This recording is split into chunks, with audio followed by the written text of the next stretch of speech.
I think you should be able to joke about anything as long as you can make it funny. If you're starting to slide into, making fun of others, you're doing something entirely different than what I think humor should be doing. What offends people varies so much. Whose offense counts, I guess, is the main question. I'm Julie Rose, and this is Top of Mind.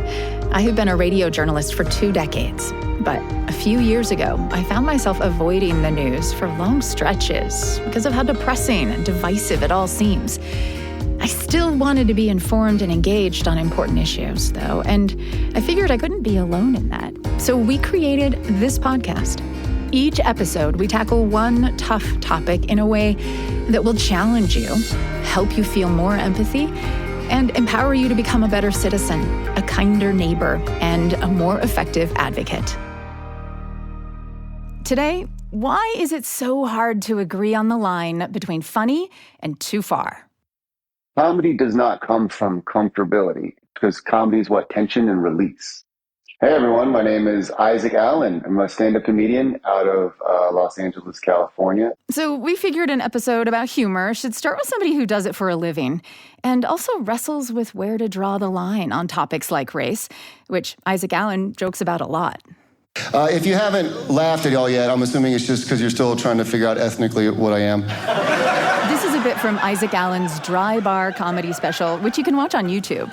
The best way to describe what this face means is half of me built the railroads in this country, and the other half told the first half to do that.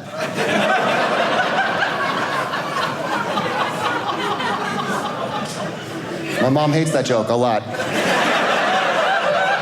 Guess which one she is. The railroad joke is just, to me, that was just a silly one-liner. It was the first, kind of Asian joke I thought of.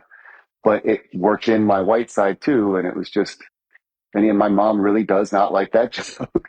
Yeah, so why not? Why does she really not like that just joke? Just because of the history of, white people in America and Chinese people building the railroads and things like that. It's a painful history related to exclusion and she wasn't even a part of it, but it's again, that's what she's taught in her culture is that stuff is so bad. And then she moves over here. I mean, she dealt with racism herself, coming over here from Hong Kong, being like a full-blooded tiny Chinese woman, And your dad? He's a white dude from Flint, Michigan. On my white side, it's a lot of German. Very, very German. I speak German almost fluently. I speak it pretty much fluently. So after the show, if you speak German, don't talk to me because I'm lying. But I speak it pretty fluently, and I love the language. I think it gets a bad rap because here they just show us German propaganda, basically. They all sound like mean. When you listen to the language, it's kind of nice. And also, their language gives you an insight into how they think. The efficiency, literal, that's very German. For example, look at the translations from English to German, literally, and you will see how German minds work, all right? We say things in our language, in English, like, have fun, right? That's what you guys are doing now. Fun is just something you can have. You want some fun? Here, take some.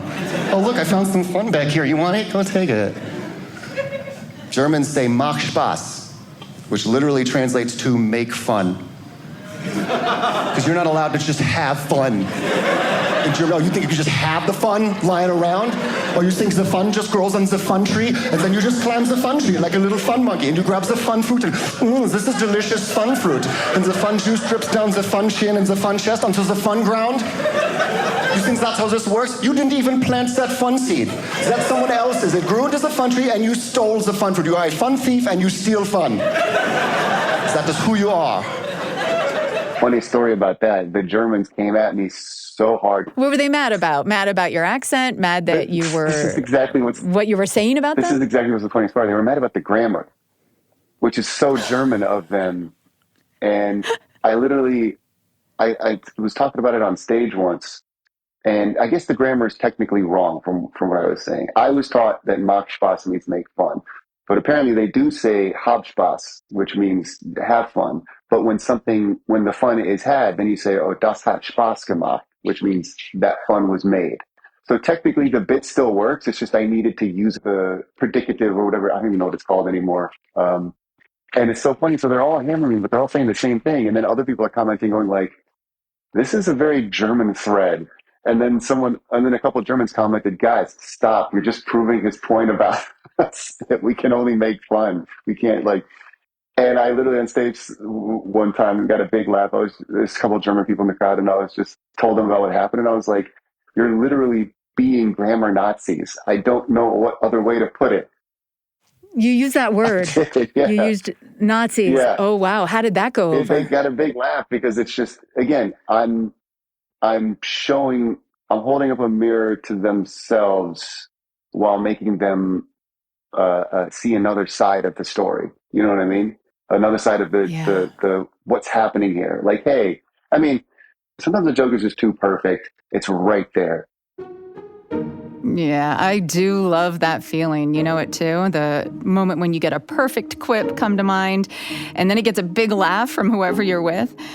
Being funny is a big deal in American culture. We want it in our friends and our lovers. We spend lots of money on it too. And these days, we even look to comedians as trusted sources of news and commentary. I'm thinking of John Oliver and Jon Stewart. Well, the good news here is that humor is good for us in lots of ways. Scientists say it makes us physically healthier, it improves relationships, it even makes hard things more enjoyable.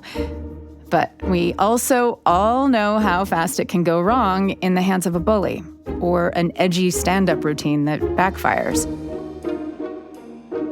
And the real kicker with comedy is that there is no such thing as a joke everyone finds funny or offensive.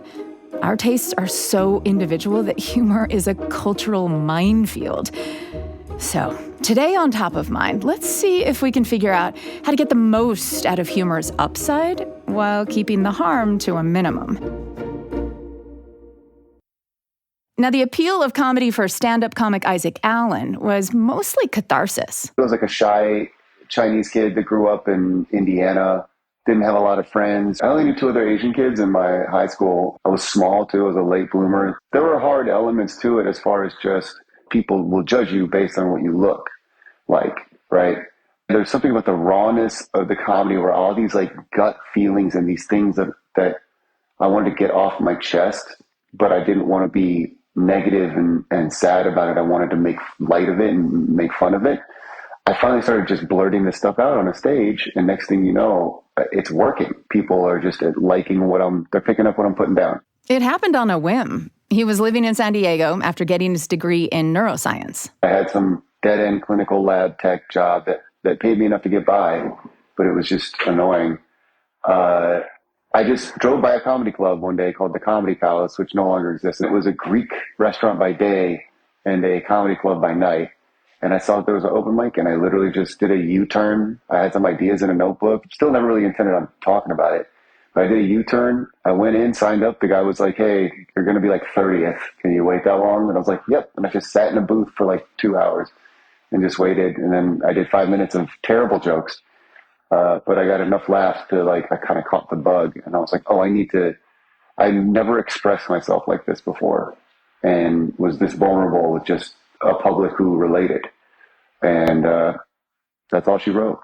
So Allen had a lot to get off his chest about race, but he didn't really go there in his stand-up routine at first. I tried to avoid it, which was kind of a mistake because I just didn't want to be known. Because the other thing with comedy is there's a lot of what you would call hacky comedy or sort of cliched run-of-the-mill what are now internet jokes type thing where it's like, here's my Asian bad driver joke. Here's my black guy bad credit joke. And it's just like, all right, these were done in the 80s, the 90s, 70s, whatever. And I just wanted to avoid racial stuff up top. But now that I'm better at comedy, I'm like, I can bring those back and just have a unique outlook. Yeah. So is anything off limits for you with regard to being biracial or with regard to your Asian identity? Like, I wonder if you feel like I can say whatever I want about Asians and being an Asian, white, biracial person because that is my identity. Therefore, I have free reign to tell my jokes. That's a good question because with society, it's one thing, right? Society, you could almost call it like society's algorithm or something where it's like, hey, if you're not the thing, you can't joke about the thing. I think, like a lot of people I know, I think you should be able to joke about anything. It doesn't matter what it is, as long as you can make it funny. If it doesn't become funny, then get rid of it. You know what I mean? Anything taboo, I mean, it just has to have an original angle, whether it be race or anything else. Original meaning you've never heard it before, or original meaning it doesn't just play to obvious stereotypes? Good question. It's kind of both. It's like, it's obvious stereotype one, and I don't know if it's like never heard it before so much as just something that's been done to death. Like if if like if a white comedian or whatever an Asian accent, but it's just like clearly it's just like you ever go to the Chinese restaurant, they're in the kitchen and they're like, order number two, order number one. Like if they do that, then it's like, oh, I'm in the back literally like this. But here's the thing. The crowd is too usually. And I think it's because I think they recognize that's not genuine at all. I do a joke about how like I kind of talk with black accent, I guess the Gen Zers are calling it, when I'm around black people. I've done that joke for years. Always kills. And black people tend to love it the most, but white people do too. Okay. I'm glad he brought this joke up because when I saw it on his dry bar comedy special, I laughed pretty hard. And it builds to this great Obama impression at the end. But I was also kind of like, wait, can he do that? Let's listen. People forget culture and heritage are different, right? You know what I mean? Heritage is just, your blood, who you are. You might be a little Irish, a little Scottish, a little, German, Chinese, whatever you are. But your culture is like who you grew up around. And I think that influences who you are more than anything, right? Your friends, your family, the people you're with right now, it's your culture. In Indianapolis, it was all black and white people. So I consider myself very culturally black and white. I talk very white around white people, as you can tell. And I talk very black around black people. Always an awkward silence, every show I've done, every time I say that. I don't care, judge me all you want. Those are my friends and family, I don't even care. You can judge me, all right? I say things like fidna. I'm finna go do some comedy. When I want someone to repeat something, I say, give it to me one mo again. And they usually do. And most importantly, when I want to get at the end of a story, but I don't feel like telling the middle of the story, I say things like woo-woo to propel me to the end of that story. All right, confused white people, let me explain. Woo-woo is just a black version of the phrase, one thing led to another. That's all that is. It's just to take up 80% of a middle of a story you don't feel like telling. Here's a black dude telling a story. Hey man, me and my boys cruising up to this club, and all of a sudden it's like woo woo woo. Dudes would come up and say ah, and I was like woo woo woo. My friend's like whoop de woo, and dudes like woo woo woo on this side, and then I fell off a bridge. And you're like, you don't want to clear up the middle of that? You went to a club and then bridge falling off. That's how that story went. If it was a book, it'd be prologue, woo woo, epilogue, end of book. Why are they building bridges near clubs? What city are you in? You just never know. As a matter of fact, that's how I thought Obama should have just pacified white people who didn't like him in his speeches to just confuse them and leave. How great would that have been? He just goes up there, listen. Now, they questioned my health care. And you know what? They questioned my birth certificate as well. And, to those people, I just have one thing to say. Woo, woo, woo, woo, woo, woo, woo, legalize gay marriage. Thank you very much. I've never gotten heckled because of that bit. I've posted it multiple times on multiple platforms. I've never seen any comments that have any kind of backlash to that. I think I like to think comedy crowds are kind of smart. And I like to think people in general are smart enough to notice these things where just whether or not you're being genuine.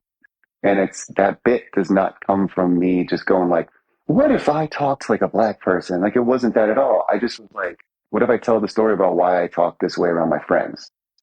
And because people don't expect that. Again, it's the juxtaposition of it.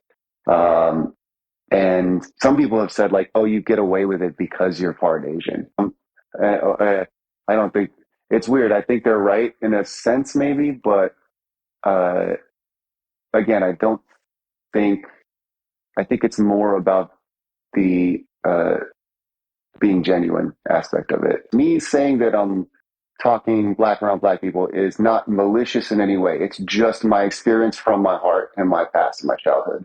But if I was to say that, if I was to use every example of how I talk black or whatever, if every example of that was something stereotypically bad about black people. Like I did a black character who was like robbing a store, or I did a black character who was just getting angry all the time, or something like that. Then that might, it's still not, but it depends on what the joke is, but that's still leaning more towards the area of like, okay, now his intent is a little bit more messed up. You know what I mean? It's a little bit more denigrating, maybe. And so is that a problem? Would you be fair game to get called out? I don't think it's problematic. I think it's just bad. It would be bad comedy, if someone did that. So the greatest offense for you is to not be funny in an original way. Exactly. As long as it comes from that genuine gut feeling or something that you've experienced yourself and gave you a fresh angle on it, then I don't think anybody can mess with you. Isaac Allen is a stand-up comedian based in LA. Thanks to the Dry Bar for giving us permission to play a few clips from his very funny special, which you can watch right now on YouTube and at drybarcomedy.com. Isaac spells his name I-S-A-K, by the way. What do you think about his take on comedy that so long as it's funny, original, and authentic, it's fair game? I know some pretty famous and pretty dead folks who would disagree. The ancient philosophers like Plato and Aristotle thought of humor primarily as mockery, and mockery is something that was not great it was a vice, right? So it's a thing that's mean, a thing that disrupts social harmony and cohesion. And so they said humor had no place in civilized society. Were they right? I'm Julie Rose. This is Top of Mind. Hey folks, it's Julie. Can I recommend quickly another podcast I think you're really going to dig? It's called A Braver Way with Monica Guzman, and it's from our friends at Braver Angels. You've heard Monica on Top of Mind before, talking about how to engage with perspectives you really disagree with. And each episode of her podcast, A Braver Way, introduces us to people from across the political spectrum who are taking the toxicity out of our politics, not by watering down their convictions, but by letting them clash and come into conversation. And the goal for their current season, which I love, is to help us face this election year without losing heart. So, check out A Braver Way at braverangels.org/abraverway or by searching for A Braver Way in your favorite podcast app. Now, back to Top of Mind. In addition to being mostly just mean, the ancient Greeks thought humor was a sign of weakness, says philosophy professor Louvel Anderson. Plato in particular treated laughter like an emotion that overrides rational self-control. And for Plato, it's all about, maintaining that rational self-control. And so if you have something like laughter that gets in the way of that, that's going to be a bad thing. So you see this idea picked up mainly by, for example, the Christian church, who also had a very skeptical attitude towards humor. You see this also, I think, in the 5th century church father, John Chrysostom, who wrote that laughter gives rise to foul discourse, which in turn leads to foul actions. And that view of humor pretty much prevails until the post-Enlightenment period in the 1700s, says Anderson, when you start to see famous philosophers giving laughter a more positive spin. The idea starts to develop that, it might also be a way of relieving stress, for example. Over time, philosophers have settled on 3 main views of humor. So one is what's called the superiority theory, where the reason we laugh at stuff is because we find the object of our laughter somehow inferior to ourselves. So it's really that mocking form again. That one seems to be especially popular in today's politics and punditry. There's the relief or release theory. This is the second one. That says, in our ordinary everyday lives, it's a kind of seriousness. There are certain topics or subjects that we repress, so we can't really speak about in polite company. But humor gives us, a comedy gives us an opportunity to let down our guard a bit and sort of relieve the stress that the repression brings about. Hollywood has perfected that form with the raunchy comedy genre that leans into laughs about sex and violence. On a simple level, it's also what's happening when someone breaks the tension in a room with a quip. And then a third, I guess, major view is what's sometimes called the incongruity theory. It says, well, we find things funny that pose a kind of incongruous juxtaposition between certain kinds of things, right? So there's a kind of built-up expectation that's dashed in the end, for example. It's a kind of juxtaposition between things that don't seem to go together. Yeah, this is my favorite kind of humor. It's Far Side comics and stand-up routines that make you laugh and squirm and also think. But to quote my dad's favorite Latin phrase, de gustibus non est disputandum, matters of taste cannot be disputed.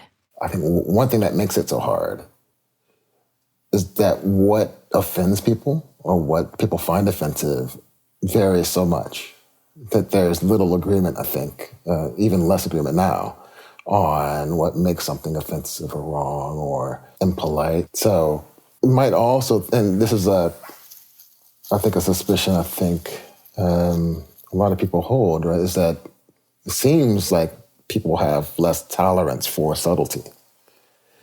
And so if someone is attempting to do something subversive, for example, with something that is normally understood as offensive, people just don't really have the patience to sit through it and figure out what that person's trying to do with it.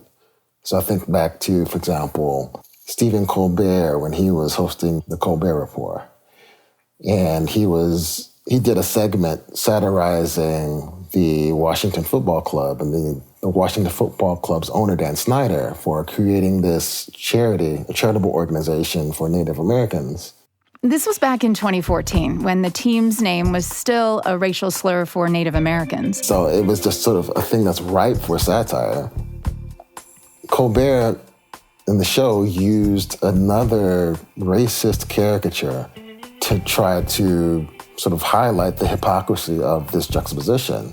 Now, the name of Colbert's satirical charity included a couple of derogatory references to Asian Americans. When the show tweeted about it, the hashtag Cancel Colbert backlash was swift. And so it kicked off this discussion about, well, okay, we understand that he was doing satire. We know what the point of that was. Nonetheless, his use of the caricature was itself sort of racially insensitive or racist, however people were describing it. Right? And so it raised this question about, well, can you perform racial satire in a way that you're not complicit in reproducing the racism that you're trying to satirize? This is the stuff we were most interested in discussing with Louvel Anderson for this episode. He's a professor at the University of Illinois, Urbana-Champaign, and his expertise is how humor and race intersect. Was it racist of Colbert to use racist language to satirically call out racism? Anderson argues for a more subtle analysis that includes 3 categories of race-related humor. What I call merely racial, racially insensitive, and racist humor.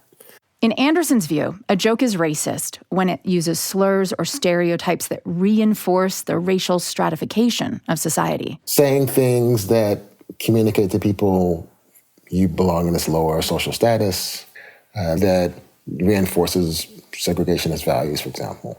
On the other hand, says Anderson, it's possible for a joke about race to make people uncomfortable, maybe even mad, and not be racist. In trying to tell a joke, let's say, you could try to subvert that racially stratified social order, that tell people you recognize we live in this social order, and 2, that this social order shouldn't exist. So if you try to do that, and you can also reasonably expect that your audience will understand that that's what you're trying to do, then I say, well, that joke is then merely what I call merely racial. Okay. So if you're pointing out, for example, elsewhere in this episode, I'm speaking with a comic named Isaac Allen who he does this joke about how sports announcers talk about the speed of black athletes different than the speed of white athletes. So he's pointing out, a kind of a stereotype or a bias. Every time a black athlete runs down the field, you guys are watching today in your college sports, every time a black athlete, he's got blazing speed, look at him go. And then a white dude catches him and they're like, he was deceptively fast. Is that what you would categorize as merely racial? Exactly. Okay. Right? It's a thing that you can recognize, oh, he's pointing to something that's a weird feature we might take for granted of our society. but pointing out its absurdity. And we all recognize that that's what he's doing. And then I say, well, a person can intend to do that work, but then misjudge whether or not their audience will recognize that that is what they're doing. So this is what I call racially insensitive racial humor. So there's merely racial on the one hand, racist on the other, and in the middle is humor that's racially insensitive, says Anderson. You might make a joke about race, again, intending to subvert this stratified social order, but maybe there's something about the audience that you're performing this joke for that makes it harder for them to recognize that you're trying to subvert something rather than, say, reinforce it. That Colbert Report satirical send-up of the Washington Football Club's charity might fall here. Or here's another example, says Anderson. So I don't know if you recall that time where Michael Richards was performing. Michael Richards, he was Kramer on Seinfeld. That's right. And there was a heckler, a black man was heckling him in the audience. He got upset and started basically yelling the N-word at the guy. Now, angrily calling someone a racial slur to their face counts as racist in Anderson's definition, and Richards was widely criticized for it. But what happened next is where the ambiguity comes in for Anderson. Maybe a month or so later, Andy Dick, another comedian, was on some show, and he tried to basically recall this episode, I guess, in an attempt to mock it. So he just sort of ends his appearance by just blurting out the N-word. And a lot of people were offended by Dick as well, because it just, again, wasn't really clear what he was trying to do. I mean, you got the sense that he was referring to the Michael Richards thing, but you didn't really know what he was trying to do with it. So I would think that Andy Dick was being racially insensitive at that moment. Well, but in that case, he was explicitly using this word that is, to many people, inherently offensive. Yep. So, I mean, is the use of the N-word, can it be sometimes racially insensitive and sometimes it's just straight out racist? Yeah, I think so. Because I don't myself think that just merely saying the word across all contexts is automatically racist. The execution matters, and the rules are also always changing. I think what the public is willing to put up with changes quite a bit. So I'm looking at the 70s, I'm looking at Don Rickles. I think Don Rickles really can't exist today. Because the kind of edgy insult humor that often played on racial stereotypes, racial slurs, etc., there was a kind of tolerance for that in that space, that moment, that people just don't have the patience for now.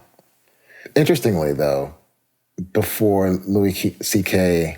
met his sort of public fall, he had a bit where he uses the N-word, which I think was largely acceptable publicly in a way. I don't remember much public flack for his routine on this, so I don't know if you remember the routine, but it's basically, he had this joke where he says he hates when people use the phrase, the N-word, because it basically puts the actual word into your mind and makes you, the listener, responsible for thinking the actual word when the person that's used this phrase, the N-word, is absolved from, like they're like putting on you the use of this word, and that's an interesting thought. But he actually said the N-word, all the letters, the word itself. I think that's right. And in that sense, it was in the context of calling into question the incongruity of our sensitivity around that word, or the way that it is used, maybe, or policed.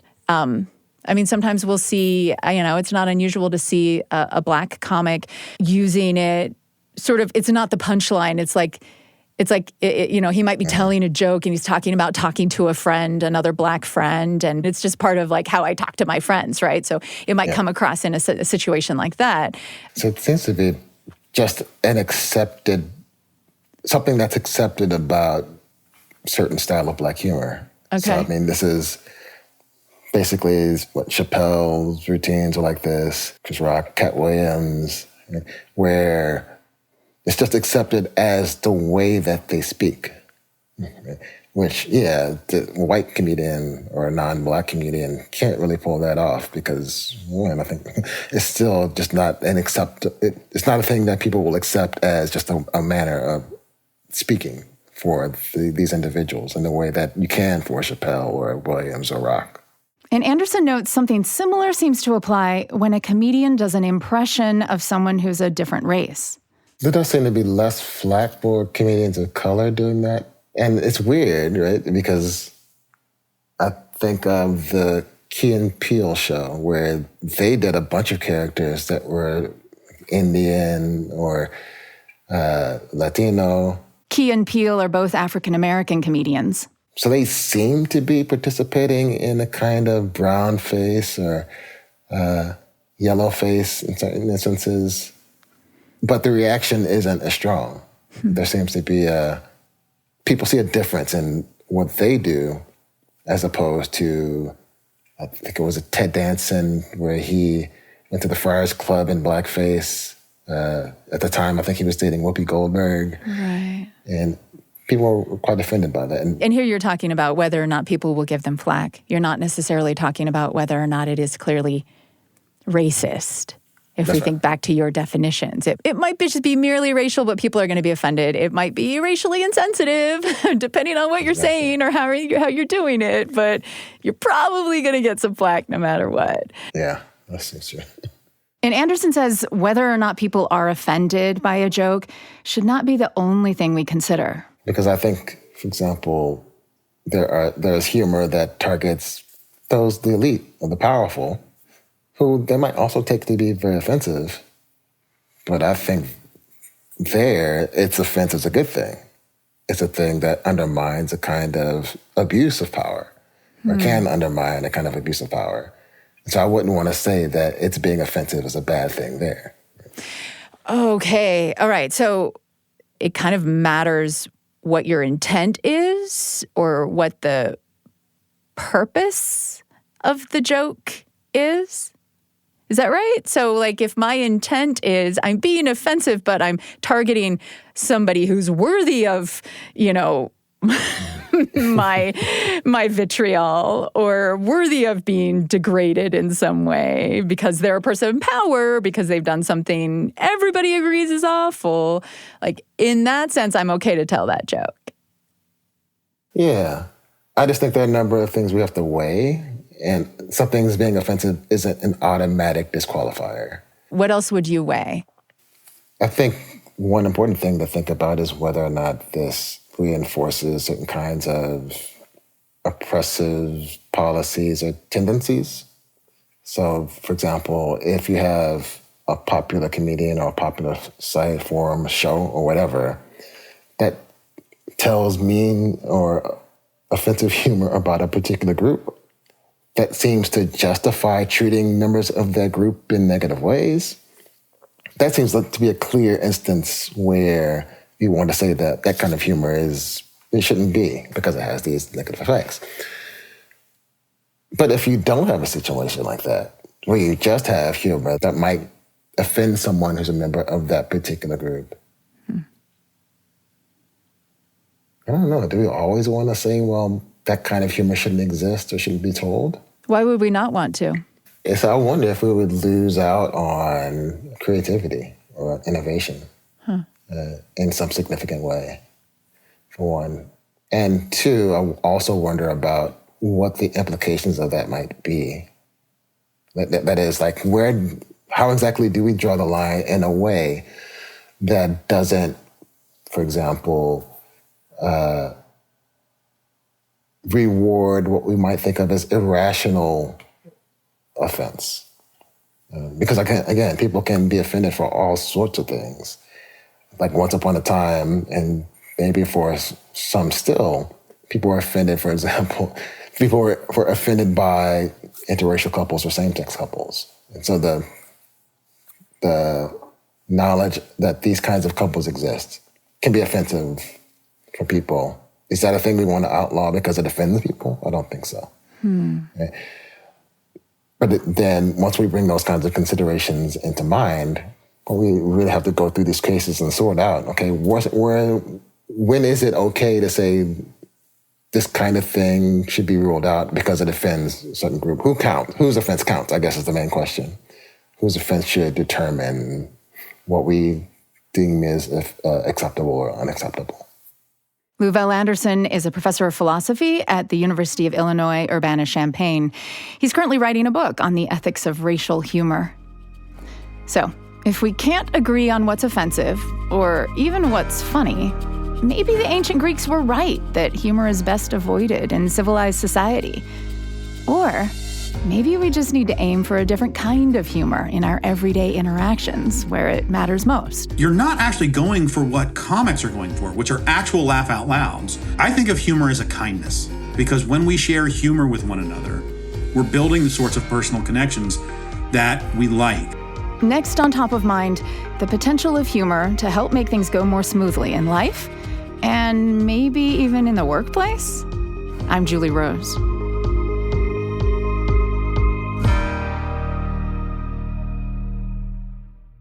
Hey, it's Julie, inviting you to embark on a whimsical journey with The Appleseed from the BYU Radio family of podcasts.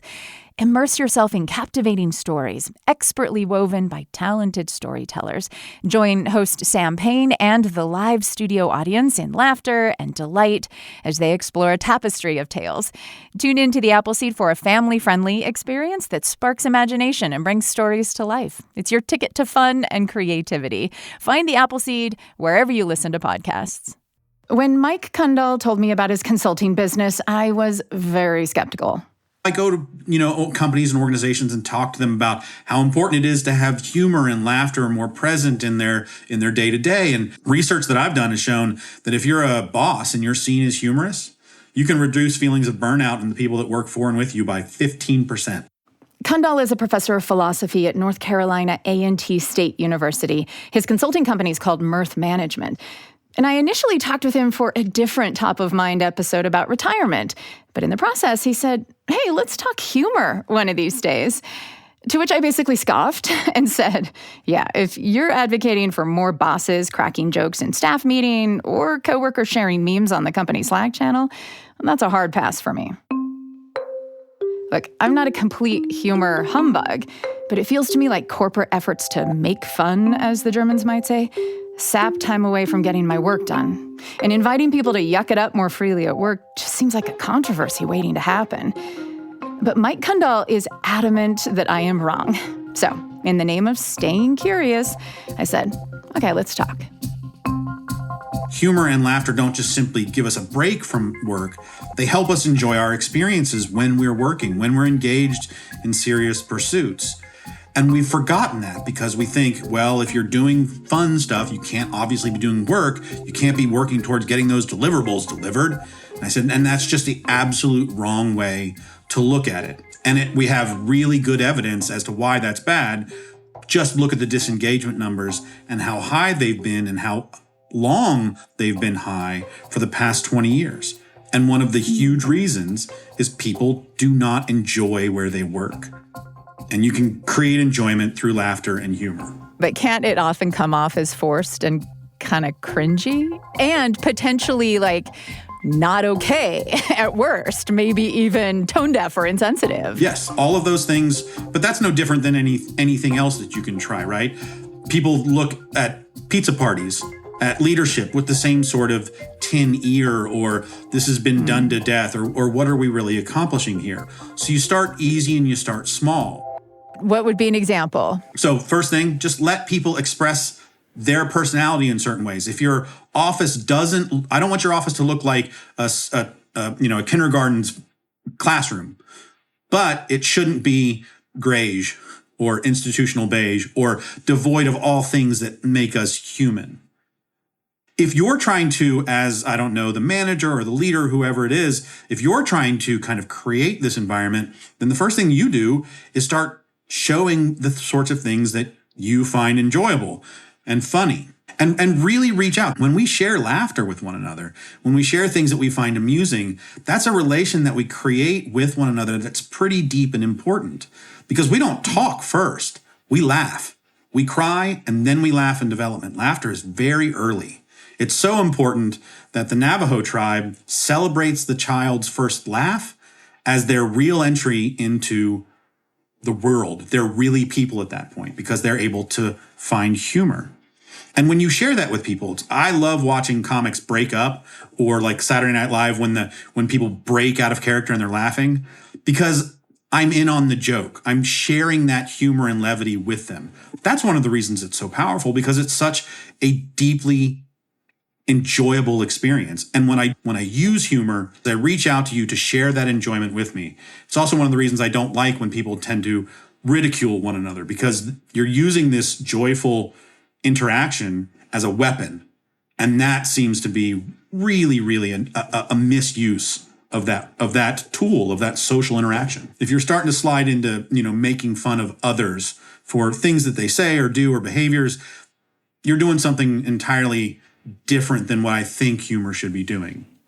At least in the context that you're talking about. So it almost sounds like you're describing a kind of gentle humor with a different goal than, your stand-up comics who are doing political satire or who are doing, roasts or trying to get their hour-long specials. This is interpersonal humor, and you have to, and it should have different rules. Absolutely. When I talk to folks, I said, when you're going and using humor as a teacher, like I am as a philosophy professor, or as a leader, you're not actually going for what comics are going for, which are actual laugh out louds. I joke and say, you want people to do when they type in LOL in their phone, which is where they kind of go, lol. They just cock their head, or they smile, or they kind of exhale a little bit with a, kind of a humming sound. You're not doing comedy, you're doing humor. And you are absolutely right, Julie. Humor, satire, comedy, these are different things. And they have different goals, and they have different expectations. If you're at a roast, then sarcasm and punching hard humor is going to be appropriate. And the interesting thing is, you don't get mad at the roaster for roasting you, because you know why you're there. And we do this when we tease our friends and family, right? You can tease people that you know very well. You probably do. You're not necessarily going to tease me because you don't know me that well. So there are times, and there's one study out there that I'm aware of that has shown that if you're in a work environment and people aren't and it's a close working environment, and people aren't teasing and kind of joking with one another in that sort of rough and tumble way, then they're not nearly as close as you think they are, because you're holding back. I have a great story, if you want me to tell it, so I work at a historically black college or university, and I was part of a committee that was dealt with, it was a gala for our students and faculty. It was an awards gala. And one of the discussions was food. Well, what food are we going to get this year? And it's mostly African-American folks. I'm pretty much the only white guy in the room, which is typical. And it's mostly women. And they're all pretty good friends of mine. And they start talking about chicken wings and food. And one of my friends popped up and said, look, I know we're the black university, but do we always have to eat like we're the black university? And one of my other colleagues just jumped right in and said, oh, quit being bougie. And then it was on. Like, everyone was just poking fun at the other one, and they were joking and teasing. And it was like, as you can imagine, it was rough and tumble. And here I am in this room where everyone is having this discussion about racially based food, and I'm like the white guy. And it was deeply uncomfortable, as you can imagine. And one of my friends, she looked over at me and kind of noticed that I was shrinking away as much as I could. And she said, so Dr. Kundl, do you have anything that you want to say, any opinion about any of this? And I just looked at her and I said, I don't have anything to say about any of this. But it was she was teasing me, but her teasing me was bringing me into that conversation, acknowledging that it was weird, knowing that I wasn't going to, step in and play, but being playful with me nonetheless, right? And then everyone smiled, and and they got to have a little fun at the white guy's expense, which is totally awesome in that situation, right? And I leaned into that part, and it is one of my core memories of working at A&T was this playful discussion. Okay, but so how does an organization create a culture of humor that will do more good than harm? Because once you sort of make clear, hey, teasing's okay, we value humor and, meme sharing on the Slack channel or whatever, somebody's going to cross the line. Somebody's going to get, and then there's potential blowback, but you've opened your organization up to that. How do you make sure that you aren't opening a can of worms? Right. So there are two worries in the question. Is that it's kind of this all or nothing thinking. Once you've opened the door, it's a weird sort of slippery slope argument. Okay, so I sent this meme that was just 2 inches over the line, and then Bob sends the meme that's 2.5 inches, and then Cheryl sends the meme that's 10 inches. Right. There are ways to self-police. Absolutely. Say things like, we like this environment. We like to share humor. We do like to tease on occasion, but we do want to be respectful of the person and the individual. When someone gets offended, as someone probably will, when someone gets hurt or takes something a way it might not have been intended or a way it might have been intended, who knows, then we have to, as a functioning unit with people involved, have to deal with it. Like you have to, if you're the boss, and you see this coming up or someone expresses to you a discomfort, then you have the difficult discussion about what's going on here. And sometimes an apology is in order. Sometimes it's not necessarily an apology, but I understand you were trying to be funny. Please understand that was not something that I found funny. And then an example is my college professor loved puns, loved them. And he had a colleague who just hated puns. And he would do 1 or 2 puns in a faculty meeting, and then she would pop up and say, okay, that was your last one. And they kind of developed this little way of navigating, yes, I know that you like it. And in a sense, this is very much like a relationship, right? And I understand where a boss could just look at this and say, I don't want to deal with any of this. It is just, exactly. It's a minefield. Too risky. And no one's going to win here. But this is also one of the things that leads us into the situation we are with politics. No one wants to deal with it because it's a minefield. Well, the minefield is our day-to-day interactions with everybody. And if we don't make them better, we're just going to keep cleaving off and hyper, sectioning ourselves to our own little groups of people. And that, more than anything else, I think is one of the worst problems that we're facing. Have you experienced humor as a way to actually do something difficult? Oh, yeah. In a group setting? Absolutely. So one of my favorites is at some point my students want to know what it's like for me as a white guy at A&T, right, where I work. Like it's a natural question, but it's a difficult question, especially for my students to bring up because I'm the professor. There's like no spot in my syllabus that says, oh, in week 7, we're going to discuss that Mike's a white guy at A&T. It's just difficult to get into. So I look at my students and I'll get a sense when they want to ask that question. And I'll say, okay, let's talk about the fact that I'm melanin challenged. And your reaction right there. I smiled broadly there. You smiled broadly, melanin, your shoulders dropped a little bit. And because of that humor, you're not paying attention to the difficulty of race or even the difficult concepts that we're talking about now. You're coming off of it with this nice little lilting intro into the discussion because I made a goofy little statement. And I get so much mileage out of that because it's clever. We like it. And people are like, I see what you did there. And then we can have the discussion. And on the heels of that lightness, the heaviest discussion is made much easier. It's what humor does. It makes subsequent experiences, like if you're experiencing physical pain, you will experience pain as less painful when humor is around. So if you're getting ready to go in and deal with medical stuff, get some humor in there. And it's not like 10 minutes before. It can be, as long as you have a good dose of humor going up through, like days before, you're going to report that situation as being less. It has this wonderfully insulating effect, which is why I encourage it, because the effect persists well beyond the time that you make the joke. I think of humor as a kindness. I'm being kind when I share things that I find funny with you, because I want you to find them funny too. And I feel great when I share that humor with you. And I think you do too. Like sharing it together makes that feeling stronger. So what are the steps? What are the tips that you can offer to doing humor as a kindness?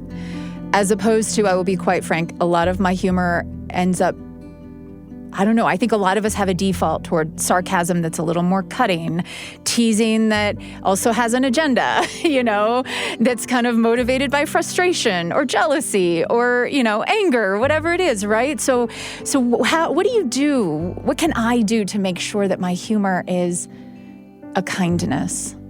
So I didn't know we'd be doing therapy with you today, Julie, but let me take a stab at it. But no, you're right, because when you start thinking about humor, and when I started thinking about this sort of thing, I really started to wonder how my humor was coming off. I became a much more critical user of humor. If you're trying to be kind to that other person and you're masking your frustration through humor, they might not get that you're frustrated. As someone who does, I've had to tell myself in places to not use humor and say, no, this is something that bothers me. And while I would joke about it, I'm afraid that my joking is going to let you think that this is less than important. Also, start with what you think kindness is. Like when you reach out to someone and you're using humor, how are you trying to improve your day, their day, our day? Like what is that goal that you've got there? And it doesn't have to be like some lofty, I'm going to move the needle on some social issue. Did you smile and laugh, and did we have a slightly better day? Like, that's it. And I don't think I've got an article that I want to write called just like lo-fi goofy humor, that we should not, shame people for, liking silly stuff, right? Because it's fun. Not everything has to be, Jonathan Swift level satire. It can be just a 14 or 15-year-old boy joke. And if all they're doing is joking and having fun, well, we should encourage that, because we have far too little of it in our day-to-day, and we squeeze it out of our spaces, whether they be work or religious spaces, and it makes our life, the word I'm using now is, when we have humor and laughter present in our lives, that life is nourishing. When it's missing, we can get nutrition, but we don't get the nourishment that we really want and need. And I think when we're kind to one another, we're helping fulfill that nourishment. Mike Kundal is a professor of philosophy at North Carolina A&T University. He's author of The Humor Hack and founder of Mirth Management Consulting. Thank you so much for your time today, Professor. You're welcome. I enjoyed it, and thank you. He kind of convinced me. I probably won't start sending memes in the office Slack channel, and I will never be a fan of forced fun at work. But I am definitely sitting with some discomfort around my own approach to humor and what I might change there. That was a stick-with-it experience for me, as we like to call it. And one of the goals of this podcast is to help us practice sticking with the discomfort of a challenging idea so that we get to a place of more empathy or more clarity. I'd love to hear about a perspective or a situation that's challenged you recently. And be sure to check out my new podcast called Uncomfy, where people share their own stick-with-it stories every week. Large or small, these opportunities pop up all the time in our lives, and we want to get better at taking advantage of them. You can find Uncomfy, sticking with moments that challenge us, now on YouTube, Spotify, or any other podcast app. And it's a video podcast, so that's a fun bonus. Top of Mind is a BYU radio podcast. Today's episode was produced by Jacob Smith and me, with help from James Hoops, Sam Payne, and Samuel Benson. Our sound design team includes Gabe Vargas, Kelsey Ney, and Brandon Lewis. I'm Julie Rose. We'll talk soon.